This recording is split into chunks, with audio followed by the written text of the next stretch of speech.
Olá, é muito bom chegar até você neste momento tão importante em que estamos vivendo, trazendo esclarecimentos importantíssimos para você e para toda a sua família. Hoje, em especial, a Família Renovada tem o prazer e a alegria de receber a doutora Mariela Assis, ela que coordena uma parte tão importante no nosso estado, que é a Comissão de Controle de Infecção Hospitalar. Bem-vinda entre nós, querida. Olá, eu que agradeço o convite e parabenizo a iniciativa da Igreja Presbiteriana Renovada de Aracaju de estar à frente e sendo pioneira, cumpridora do decreto de proibição dos cultos, de restrição de movimento e de orientação técnica de qualidade à população. Realmente estamos iniciando hoje um processo que vai de 15 dias ou mais, estamos, como você falou, de acordo com o decreto, e estaremos cumprindo exatamente. Mas, doutora, nos explique, finalmente, por que as pessoas precisam urgentemente se convencer de ficar em casa? Essa pergunta gera muitas dúvidas, porque causa muita ansiedade, muito alarde na sociedade, porque, às vezes, as pessoas não entendem que as medidas de contingenciamento, né, que é de movimentação populacional, elas são tomadas principalmente para que a gente não tenha uma rápida disseminação dessa epidemia. O que a gente viu nos outros países, China, Itália, principalmente, é que a gente teve uma curva muito acentuada dessa epidemia de uma vez só. E quando a gente tem isso, quando todo mundo pega uma doença ao mesmo tempo, eu não tenho como oferecer um atendimento médico, seja ele público ou privado, de qualidade. Porque nós sabemos que 70% da população mundial vai entrar em contato com esse vírus durante essa epidemia. Se todas essas pessoas entrarem em contato ao mesmo tempo, esses 70%, vamos pensar no nosso estado, com alguns milhões, com quantos mil habitantes? Se a gente calcular 70% e colocar isso dentro dos hospitais, né, pessoas que precisam de avaliação médica, a gente sabe que é uma doença que não é tão grave em algumas pessoas, a gente vai falar um pouco mais para frente sobre isso e detalhar, mas você precisa saber que, se todo mundo adoecer ao mesmo tempo, nós não vamos ter gente para trabalhar, nós não vamos ter gente nos serviços essenciais funcionando. Então, esse momento de contingenciamento, de que a gente pede, gente, só saia de casa se for essencial, as pessoas precisam entender que é para que a gente não adoeça todo mundo junto. Ótimo. Agora, quanto aos cuidados de higiene, não é só ficar em casa, né? Porque a gente percebe que tem muita gente falando muita coisa, até o álcool em gel estourou no preço. Quais são os cuidados básicos que as mães precisam passar para os filhos, que os pais, enfim, todos precisam estar atentos? A gente precisa separar em dois grupos. A gente precisa separar o grupo que a gente chama de isolamento voluntário. O que é isso? É o que a gente está fazendo. Teve o cancelamento das aulas, serviços que não são essenciais foram paralisados, pessoas que trabalham em grandes empresas estão sendo motivadas a fazer home office. Essas pessoas que estão sem sintomas, elas vão para suas casas, elas devem fazer restrição de movimento, né? Sair o mínimo possível das suas casas para que não haja contato com o meio externo mesmo e não traga para a sua família a infecção pelo vírus. Aí a gente pensa nos pacientes sintomáticos, nas pessoas sintomáticas, quem está apresentando qualquer sinal ou sintoma gripal, que a gente chama vulgarmente, o nariz escorrendo, uma dor de cabeça, uma tosse.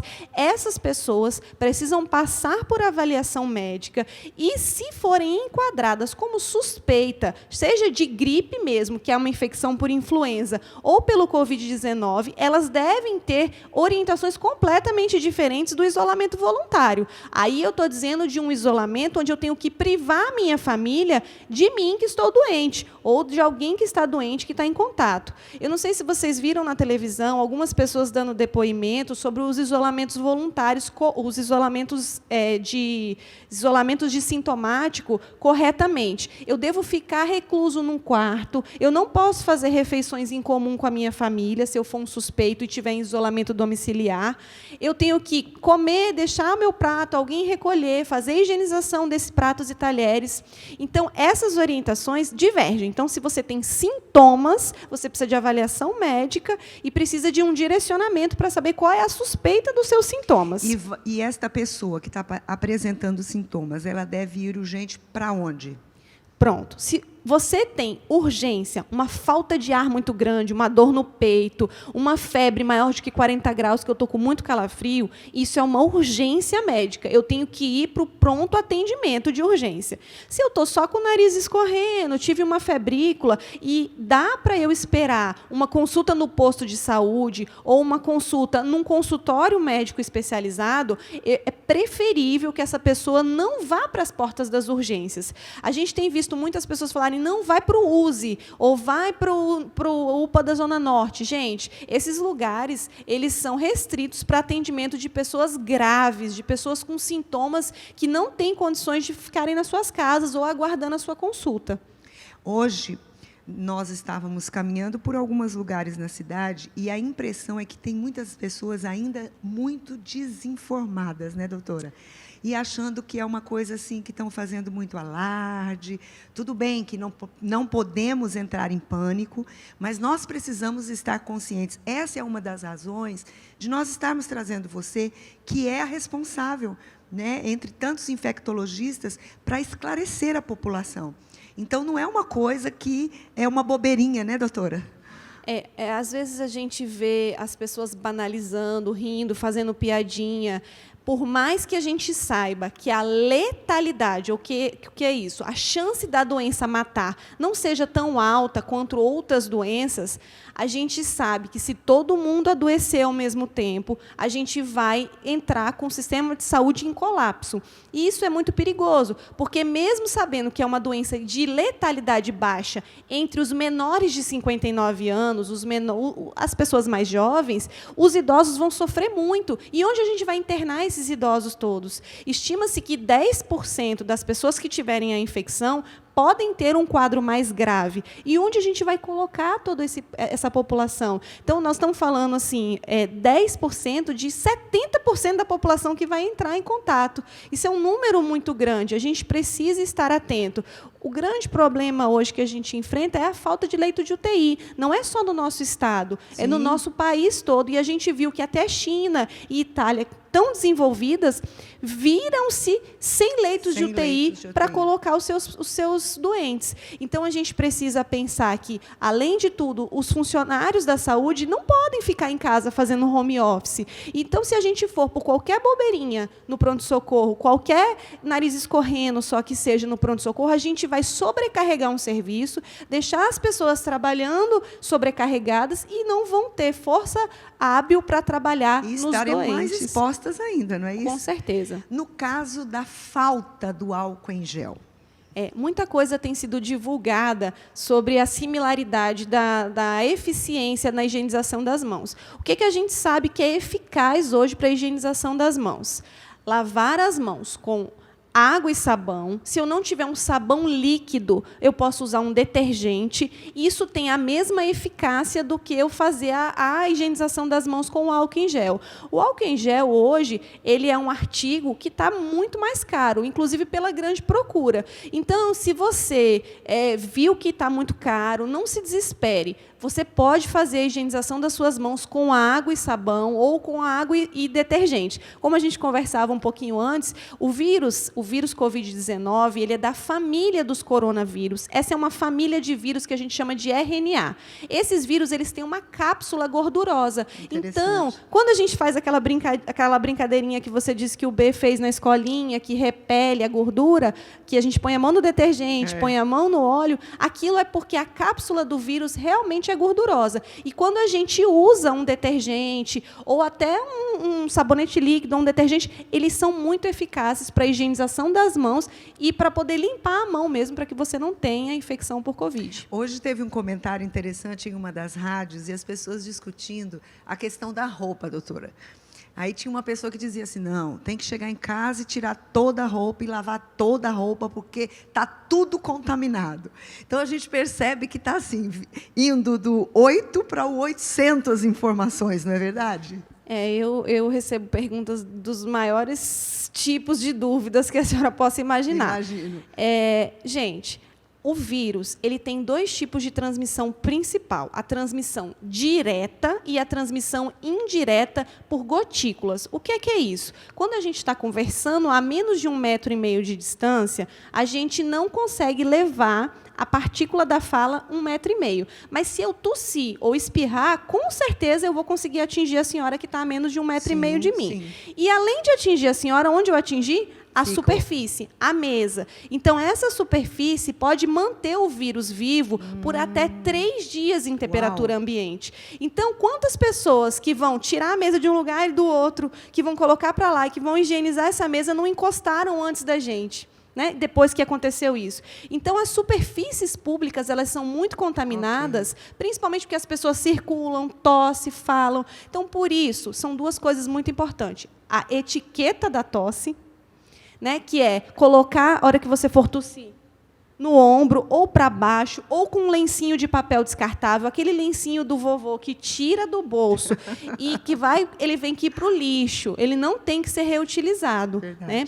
Então, assim, quando a gente tem tudo isso, a gente não precisa se preocupar com pormenores, que são as roupas. Detalhes. As roupas, até dos pacientes infectados nos hospitais, elas vão ser acomodadas dentro de um saco e levadas para lavar junto com as outras, porque eu sei que, após lavada, eu não tenho mais nada. Então, assim, a gente evitar de usar uma roupa a semana inteira. Se eu estou indo trabalhar, se eu estou na rua. Então, eu posso usar uma calça jeans e pôr para lavar, eu posso usar uma blusa e pôr para lavar. Acho que as medidas de higiene simples servem para que a gente possa combater isso. É o que eu digo em todos os treinamentos que eu tenho dado. Nós não estamos dando nenhuma informação nova, não tem nenhum tratamento excepcional. A prevenção não é com nada que a gente não conheça e que já não tenha tido orientação para fazer. Então, higienização das mãos, etiqueta da tosse, isso a gente espera que qualquer um tenha.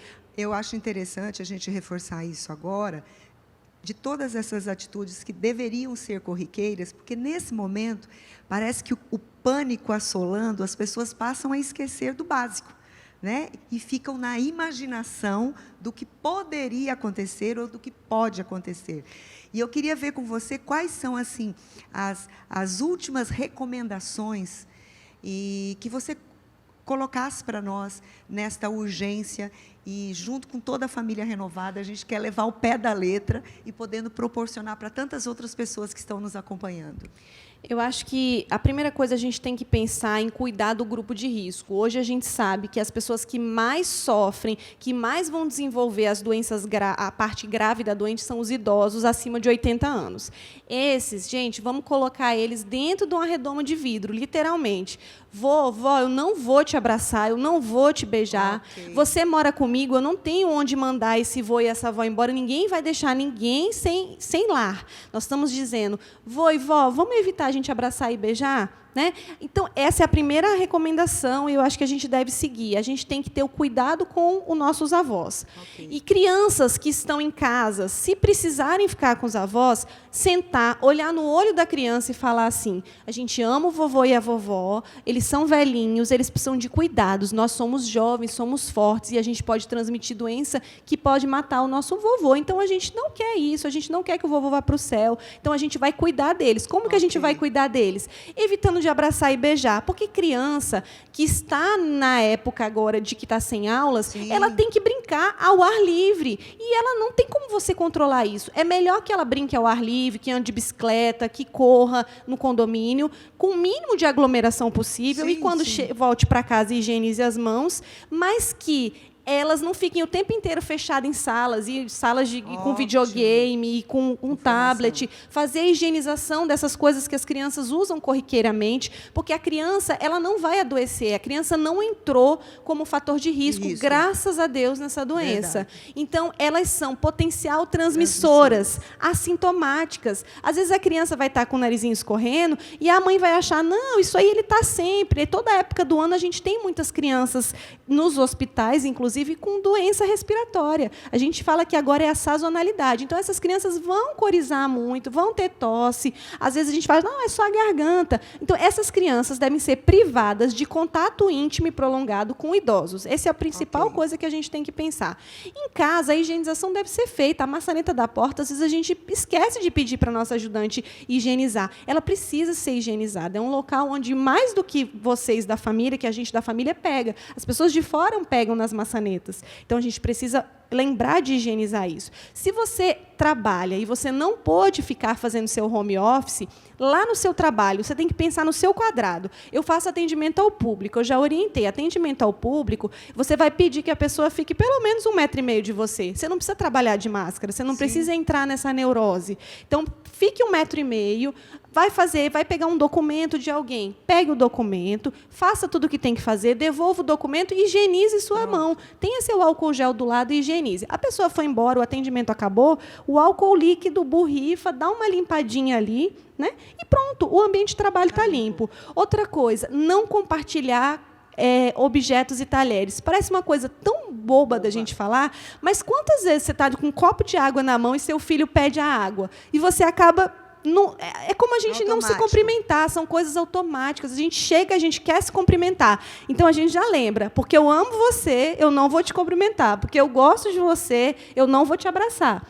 A mesma coisa com talher, copo. Não precisa a gente compartilhar nesse momento. Quer tomar, só tem aquele copo, higieniza o copo e dê para o seu filho tomar água. São medidas simples que, dentro de casa, a gente pode tomar e a gente vai ter um resultado muito positivo em meio dessa epidemia. Que bom.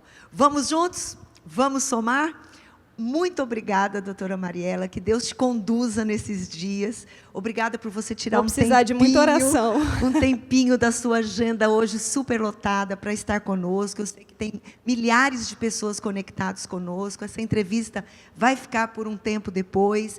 E eu louvo a Deus pela sua disponibilidade, por onde você passar. Que você possa ser uma luz para iluminar aí neste momento que está tão difícil de ser enfrentado por muitas pessoas. Eu que agradeço. E vocês, assim, são pessoas que são exemplos e que não são só exemplo de pessoas, exemplo de condutas. E conduta, a gente precisa disseminar uma conduta correta. Perfeito ninguém é, não é? Mas a gente precisa estar tentando dar o melhor da gente. E é isso que eu estou tentando fazer nesse momento. Amém. Muito obrigada. Deus abençoe você, Deus abençoe toda a sua família. Continue ligadinho, vem aí mais coisas super importantes.